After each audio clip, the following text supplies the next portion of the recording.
दुआ भी नहीं कर पाता जल्दी। क्या बात है। हम लोग मना भी करते हैं कि इसको मत करिए। हाँ लेकिन दादाजी इनके पे ऐसा लगता है सर कि कुछ सवार हो जाता है जब ये करते रहते हैं, जब ये करते हैं तो रुकते नहीं है। हाँ लगता है कि कुछ सवार हो जाता है। हाँ। रिदम अगर टूट जाएगा गुस्सा आ जाएंगे कि नहीं अच्छा मैं करूंगा तो करूंगा, एकदम जबरदस्ती। देखिए बात है। ताकत है इस बैलेंस को कोई ना पूरा बैलेंस कोई बना ही नहीं पाता इससे।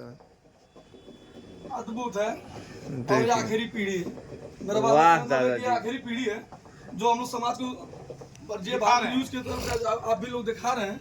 ये बहुत खुशी मुझे मिल रही है कि जय भारत न्यूज दिखा रहा है। हट जाइए, अब बताते भी कि आप सतर्क हो जाइए।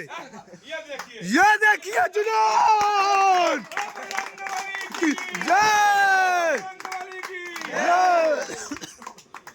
क्या बात है। कोई बजरंग बली भी है। ए कि वो एक लड़का जाओ के उठावत रहिए गिर जाई। ए रवि ए रवि ए रवि ना नहीं, अब देखिए वो सवार हो गया। देखिए इस तरीके से मुबारक ए रवि एक लड़का करा हो एकदम एक तरह चिहुक जाए। ए रवि ए रवि ए रवि उना वो देखिए अभी वो करे नहीं, अभी और मैं करूंगा। गुस्सा आ गए वो। अब देखिए नहीं मानेंगे आदत कुछ हो गया उनको, अब वो मानेंगे नहीं, पूरा रिदम अपना बरकरार रखेंगे। बजरंग बली इनके साथ रहते हैं। कितना भी मना करेंगे लेकिन वो मानेंगे। हैं आप हम्म।